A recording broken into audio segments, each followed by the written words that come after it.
तो जय हिंद फ्रेंड्स, स्वागत करते हैं अपने इस नए वीडियो में जिसमें हम बात करेंगे फिजिक्स के विद्युत परिपथ तथा विद्युत परिपथ आरेख के बारे में, यानी क्या इलेक्ट्रिकल सर्किट तथा इलेक्ट्रिकल सर्किट डायग्राम।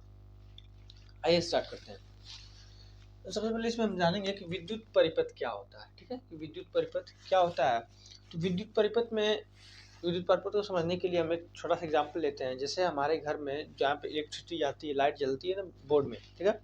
तो विद्युत परिपथ का मतलब ये होता है कि विद्युत धारा को प्रवाहित होने के लिए एक बंद मार्ग चाहिए होता है। जैसे मान लीजिए आपको किसी वस्तु को यहाँ से यहाँ तक ऐसे ले जाना है, ठीक है। किसी वस्तु को यहाँ से यहाँ तक आपको ऐसे ले जाना है। अगर बीच में कोई पुल आ जाए, या फिर बीच में कोई नदी आ जाए, तो आप इस पार से उस पार नहीं जा सकते हैं ना। ऐसे विद्युत धारा के फेज में भी होता है। जैसे यहाँ पर देखिए कि एक प्रकार से ये बंद परिपथ है। क्या है? बंद परिपथ है।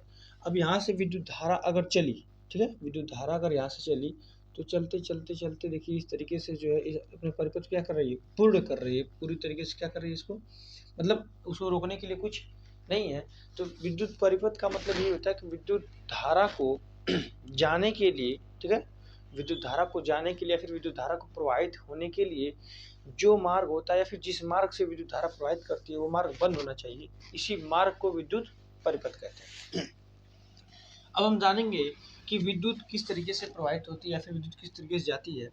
देखिए, इसको समझने से पहले हम समझेंगे कि विद्युत परिपथ आरेख क्या होता है। विद्युत परिपथ आरेख उसे कहते हैं जिसके माध्यम से हम जो भी अवयव होते हैं, जैसे बैटरी हुआ, सेल हुआ, ठीक है, इन सबको किस तरीके से हम मतलब प्रदर्शित करें। इन सब चीज़ों के बारे में जानकारी हमें किसके अंतर्गत मिलेगी? विद्युत परिपथ आरेख के अंतर्गत मिलेगी। जैसे देखिए, जो विद्युत सेल होता है उसे इस सिंबल के द्वारा डिनोट किया जाता है। जैसे मैंने यहाँ पर यूज़ किया है ना, ये विद्युत सेल नहीं है, ये क्या है? बैटरी है। क्या है? यदि इस तरीके का सिर्फ सिंगल सिंबल मिल रहा है, सिंगल, ठीक है, मतलब एक प्लस का और एक माइनस का, अगर सिर्फ एक प्लस और एक माइनस का सिंबल मिल रहा है ना, तो आप क्या समझेंगे इसे? ये विद्युत सेल है। लेकिन यदि इसी प्रकार के कई सिंबल आपको लगातार मिले जो आपस में क्या हो, जुड़े हों, तो अगर आपस में जुड़े होंगे तो इसे क्या कहेंगे? हम बैटरी कहेंगे या फिर सेलों का संयोजन भी कह सकते हैं। ठीक है। इसके बाद है बंद कुंजी। देखिए, हमारे घर में स्विच होती है ना, जिससे हम लाइट को ऑफ करते हैं, ऑन करते हैं, ठीक है, फैन ऑन ऑफ करते हैं। तो उसको प्रदर्शित करने के लिए दो प्रकार की कुंजी बनाई गई है। एक है बंद कुंजी और दूसरा क्या है? खुली कुंजी। सॉरी, यहाँ पर ही गलत हुआ है, ठीक है। बंद कुंजी में क्या होगा? ये बीच में पॉइंट होगा। बीच में क्या होगा? पॉइंट। बीच में पॉइंट का मतलब ये है कि यदि बीच में पॉइंट्स आपको किसी डायग्राम में दिख रहा है तो आप ये सिंपल सी बात समझ लीजिएगा कि उस परिपथ में विद्युत धारा प्रवाहित नहीं हो रही, क्योंकि उस परिपथ को क्या कर देता है? तोड़ देता है। ठीक है। बंद कुंजी, जो कुंजी का कार्य यही होता है कि परिपथ को जोड़ना और परिपथ को तोड़ना, ताकि आवश्यकता से अधिक बिजली खर्च न हो। तो जो बंद कुंजी है उसे हम इस सिंबल के द्वारा डिनोट करते हैं, ठीक है, और जो खुली कुंजी है उसे इस सिंबल के द्वारा डिनोट करते हैं। इसके बाद बात करेंगे प्रतिरोध के बारे में। प्रतिरोध अभी हमारा नेक्स्ट टॉपिक रहेगा ही, लेकिन प्रतिरोध में शॉर्ट फॉर्म में समझिए कि जो विद्युत धारा का विरोध करता है उसी को प्रतिरोध करते हैं। यानी क्या? कि जो भी चीज विद्युत धारा की क्या करे? विरोध करे, विद्युत धारा के प्रवाह को रोके, उसे क्या कह सकते हैं? प्रतिरोध कह सकते हैं। और प्रतिरोध को कैपिटल आर से डिनोट किया जाता है, ठीक है, और लेकिन प्रतिरोध को प्रदर्शित करते हैं इस सिंबल से। अभी हम परिपथ आरेख पढ़ रहे हैं ना, तो इसमें समझेंगे किस प्रकार से उसको प्रदर्शित कर सकते हैं। तो प्रतिरोध को इस सिंबल के द्वारा हम प्रदर्शित करते हैं। और कहीं कहीं आप देखे होंगे कि जब आपके घर में वायरिंग होती है ना, घर में वायरिंग, तो एक ही जगह से कई तार गए होते हैं, तो उस तार संधि को, उसे तार संधि कहते हैं। जहाँ से कई जगह से जब कई तार जाते हैं तो उसे तार संधि कहा जाता है, और उसे इस सिंबल के द्वारा डिनोट करते हैं। इसके बाद बात करेंगे अमीटर के बारे में। तो अमीटर आप जानते हैं एक ऐसा यंत्र होता है जिसके द्वारा हम विद्युत धारा क्या करते हैं? मापते हैं। यानी कि विद्युत धारा को मापने के लिए जिस यंत्र का प्रयोग होता है उसे अमीटर कहते हैं। ठीक, तो अमीटर को इस तरीके से या फिर इस तरीके का सिंबल बना के बीच में कैपिटल ए लिखकर डिनोट किया जाता है।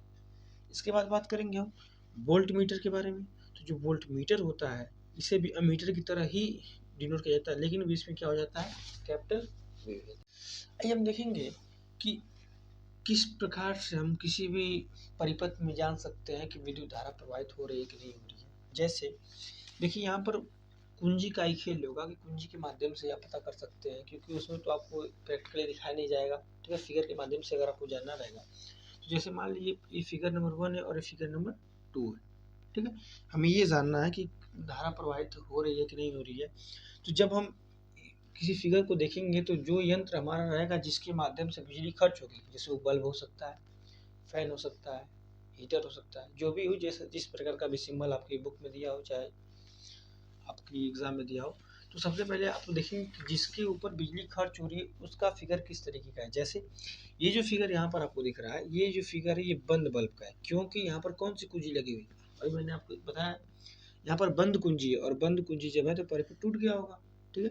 लेकिन यहाँ पर देखिए ये कुंजी क्या है, खुली हुई कुंजी है, और खुली हुई कुंजी का मतलब ये है कि यहाँ पर विद्युत धारा क्या कर रही है, प्रवाहित हो रही है। और जब विद्युत धारा प्रवाहित हो रही है तो ये बल्ब हमारा जल रहा है। यानी क्या कि जब बल्ब के ऊपर ये सिंबल रहेगा तो समझ लीजिएगा कि बल्ब ऑन है, मतलब बल्ब जल रहा है, और अगर ये सिंबल नहीं रहेगा तो मतलब बल्ब क्या है, ऑफ। अब सिंपल सी बात है, इसके द्वारा भी हम जान सकते हैं।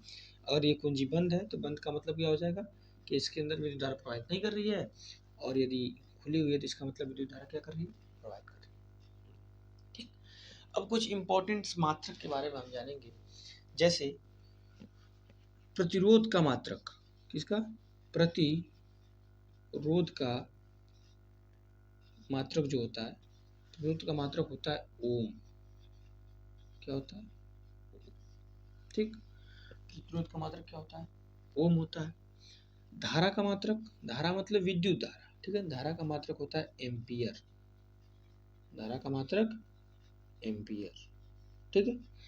इसमें धारा का मात्रक, हाँ, वोल्ट, वोल्ट मतलब होता है क्या, विभवांतर, विभवांतर का मात्रक क्या हो जाएगा, विभवांतर, विभवांतर यानी क्या, विभव या विभवांतर का जो मात्रक होता है वो होता है वोल्ट, क्या होता है, वोल्ट, ठीक है।